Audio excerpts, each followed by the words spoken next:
दोस्तों नमस्कार, मैं डॉक्टर सचिन आपके सामने बात करने वाले हैं निफ्टी अल्फा 50 इंडेक्स के बारे में।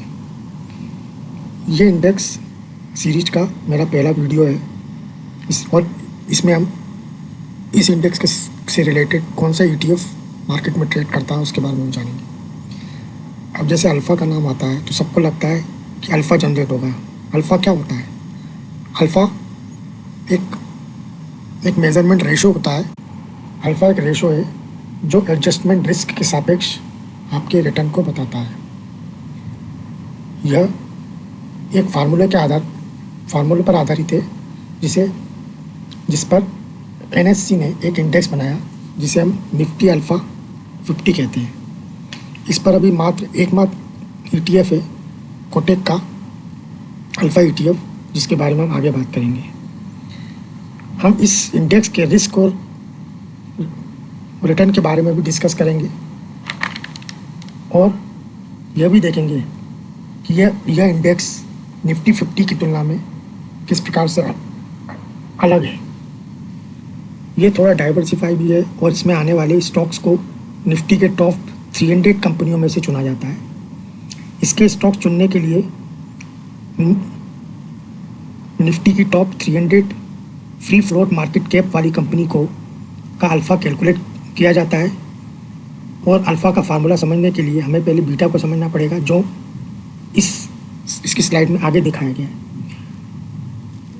अल्फ़ा की फ्री मार्केट फ्लोट, निफ्टी की free market float company 300 company में से 50 ऐसी कंपनी को चुना जाता है जिसका अल्फ़ा निफ्टी की बाकी कंपनी की तुलना में सबसे ज़्यादा है। ठीक है ना। उन टॉप 50 कंपनियों का हम एक इंडेक्स बनाते हैं जिसे हम निफ्टी अल्फ़ा इंडेक्स कहते हैं और इस इंडेक्स को हर 3 महीने में रीबैलेंस किया जाता है ताकि स्टॉक इस इंडेक्स में आ जाते हैं और जो ख़राब स्टॉक्स होते हैं अपने आप इंडेक्स से बाहर हो जाते हैं। ठीक है ना। इस इंडेक्स को क्वार्टरली सर्विलेंस पर रखा जाता है ताकि ख़राब स्टॉक्स को पहचान कर जल्द से जल्द निकाला जा सके। आइए देखते हैं। इसमें हम देखेंगे निफ्टी अल्फ़ा इंडेक्स क्या है, इसका उद्देश्य और महत्व क्या है, अल्फ़ा का अर्थ और इसकी गणना, निफ्टी अल्फ़ा इंडेक्स के फीचर्स क्या हैं, अन्य इंडेक्स से तुलना और इसमें निवेश के फ़ायदे और जोखिम। ये डाइवर्सिफाई इंडेक्स है जिसमें सभी सेक्टर के स्टॉक्स होते हैं। यह जैसे कि मैं पहले बता चुका हूँ, यह NSE द्वारा तैयार किया गया एक थीमेटिक इंडेक्स है। इसमें ऐसे स्टॉक शामिल होते हैं जिन्होंने पिछले 1 साल में हाई अल्फ़ा बनाया है और उस अल्फ़ा के आधार पर हम इसको उस इंडेक्स में शामिल करते हैं और यह वो स्टॉक अपने हाई अल्फ़ा की वजह से हाई रिटर्न बनाने में मदद करता है। इसका उद्देश्य क्या है? उद्देश्य ऐसे स्टॉक्स की पहचान करना जो मार्केट एवरेज से बेहतर रिटर्न देते हैं, एक इंटेलिजेंट पोर्टफोलियो के निर्माण में मदद करना। यह निवेशकों को मार्केट से बेहतर परफॉर्म करने वाले स्टॉक्स को चुनने का अवसर देता है। ठीक है ना। इस इंडेक्स से कुछ अच्छे स्टॉक्स स्वतः ही इन्वेस्टर चुन के उसमें भी निवेश कर सकता है। मतलब ये अच्छे स्टॉक्स के लिए एक फ़िल्टर का काम करता है जिसमें से ख़राब स्टॉक्स स्वतः ही हर 3 महीने बाद बाहर हो जाते हैं। अब देखते हैं अब अल्फ़ा की कैलकुलेशन कैसे होती है। अल्फ़ा की कैलकुलेशन का ये सिंपल फार्मूला है स्टैटिस्टिक्स का। ठीक है ना। इसमें आप देख सकते हैं, अब इसमें ये मैथमेटिकल फार्मूला है तो जो मैथमेटिक्स के पर्सन होंगे उनको ज़्यादा अच्छी तरह समझ में आएगा। पर इससे आपका लेना देना नहीं है। आप इसको समझना चाहें तो इसको नेट पर आराम से सर्च करके समझ सकते हैं, कैसे भी नोट कर सकते हैं। अब निफ्टी अल्फ़ा इंडेक्स के फीचर्स क्या हैं? स्टॉक सिलेक्शन, स्टॉक को पिछले 1 साल के अल्फ़ा स्कोर के आधार पर चुना जाता है। उच्च अल्फ़ा वाले 50 स्टॉक्स को इस इंडेक्स में शामिल किया जाता है। दूसरा है वेटेज सिस्टम, स्टॉक के वेटेज और उसके अल्फ़ा स्कोर के रेशो में दिया जाता है। इसका मतलब है कि अधिक अल्फ़ा वाले स्टॉक्स को ज़्यादा वेटेज मिलता है। ठीक है ना। रीबैलेंसिंग, इस इंडेक्स को हर 3 महीने बाद रीबैलेंस किया जाता है ताकि ख़राब स्टॉक्स या बेकार परफॉर्म करने वाले स्टॉक्स अपने आप बाहर चले जाएँ। हाई वॉलेटिलिटी, चूँकि इसमें उच्च अल्फ़ा वाले स्टॉक्स होते हैं इसलिए मार्केट से अधिक वोलेटाइल हो सकता है। मतलब आपका स्टॉक्स जो है बहुत ज़्यादा ऊपर नीचे फ्लक्चुएशन कर सकता है शॉर्ट टर्म में। दूसरे इंडेक्स की इससे तुलना करें तो निफ्टी 50 में टॉप 50 ब्लू चिप कंपनियाँ होती हैं, इसमें वॉलेटिलिटी बहुत कम होती है और इसमें ग्रोथ जो होती है कम होती है पर कांस्टेंट ग्रोथ होती है। Nifty alpha index high alpha वाले स्टॉक्स होते हैं, वॉलेटिलिटी फ्लक्चुएशंस जो होते हैं बहुत हाई होते हैं, इससे हमें अच्छा रिटर्न बनाने का मदद मिलती है। निफ्टी मोमेंटम इंडेक्स इसमें ट्रेंडिंग स्टॉक्स होते हैं जो ट्रेंड में चल रहे हैं, वॉलेटिलिटी मीडियम टाइप की होती है इन दोनों के बीच में, और ट्रेंड आधारित ग्रोथ आधारित स्टॉक्स होते हैं इसमें।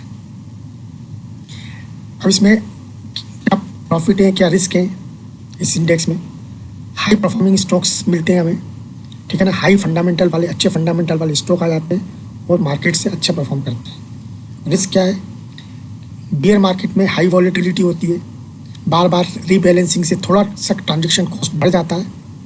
यह इंडेक्स हमेशा स्थिर ग्रोथ नहीं देता, मतलब इसका जो रिटर्न होता है ना फ्लक्चुएट होता रहता है। नेक्स्ट अब अपन देखते हैं कि निफ्टी अल्फा 50 ETF। अब निफ्टी अल्फा 50 ETF एक एक्सचेंज ट्रेडेड फंड है जो निफ्टी अल्फा 50 इंडेक्स को ट्रैक करता है, मतलब जो स्टॉक्स निफ्टी अल्फा 50 इंडेक्स में होंगे वही स्टॉक्स निफ्टी अल्फा 50 ETF में होंगे। यह इंडेक्स उन 50 ETF का समूह है जो पिछले एक वर्ष में उच्चतम अल्फा को प्रोड्यूस किए गए या उच्चतम अल्फा पे आधारित होते हैं। इसकी मुख्य बात क्या है कि बियर मार्केट में यदि जो निवेशक हाई रिस्क टेकर हैं, हाई रिस्क को लेना पसंद करते हैं और हाई रिटर्न बनाने की मंशा रखते हैं, तो इस ETF में अपनी होल्डिंग बढ़ा सकते हैं, क्योंकि बियर मार्केट से जब बुल मार्केट शुरू होगा तो इस ETF में रिटर्न निफ्टी 50 की तुलना में ज़्यादा बनते हैं। इसकी विशेषता क्या है, इस ETF का उद्देश्य निफ्टी अल्फा 50 इंडेक्स की संरचनाओं को प्रतिबिंबित करना है, उसके प्रदर्शन के अनुरूप रिटर्न उत्पन्न करना। हालांकि ट्रैकिंग एरर के अधीन है, ठीक है ना। अब इसमें मैनेजमेंट सिस्टम क्या है, ये एक निष्क्रिय मतलब पैसिव इंडेक्स फंड है, ठीक है ना। ये अपने बेंचमार्क निफ्टी अल्फा इंडेक्स को दोहराता है, मिमिक करता है उसको। अब इसमें पोर्टफोलियो कौन सा होता है, इसमें पोर्टफोलियो में स्टॉक्स जो होते हैं मल्टी कैप और मल्टी सेक्टर के ETF होते हैं। इसका एसेट अंडर मैनेजमेंट अभी कितना है, 483 करोड़, 483 करोड़ से। इसमें एक्सपेंस रेशो है 0.3%, जो सभी म्यूचुअल फंड सभी ETF की तुलना में बहुत कम है। मिनिमम इन्वेस्टमेंट कितनी कर सकते हैं, 1 यूनिट्स के बराबर इन्वेस्टमेंट कर सकते हैं, क्योंकि यह एक ETF है। एग्जिट लोड, इसमें कोई एग्जिट लोड नहीं है। अब इसमें इन्वेस्टमेंट के प्रॉफिट और रिस्क क्या है, प्रॉफिट ये है कि हाई अल्फा स्टॉक्स वाले निवेश होता है इसमें, जिससे हमें हाई अल्फा मिलता है, जिससे हमें रिटर्न अच्छा होता है। डाइवर्सिफाई हो जाता है, बहुत ज़्यादा या 50 स्टॉक्स अलग अलग सेक्टर के लिए जाते हैं जो आपके इन्वेस्टमेंट में रिस्क को कम करता है। ये म्यूचुअल फंड की तरह ओवर डाइवर्सिफाई नहीं है, जैसे आपने म्यूचुअल फंड में देखा होगा 100-200 स्टॉक्स होते हैं, तो 100-200 कंपनियाँ होती हैं, ये कि इसमें केवल 50 स्टॉक्स होते हैं। रिस्क क्या है, इसमें हाई वॉलेटिलिटी होती है, ठीक है ना, और ट्रैकिंग एरर होती है। अब इससे निष्कर्ष क्या निकलता है, इसमें निष्कर्ष निकलता है कि निफ्टी अल्फा उन निवेशकों के लिए जो हाई रिस्क से हाई रिटर्न कमाना चाहते हैं।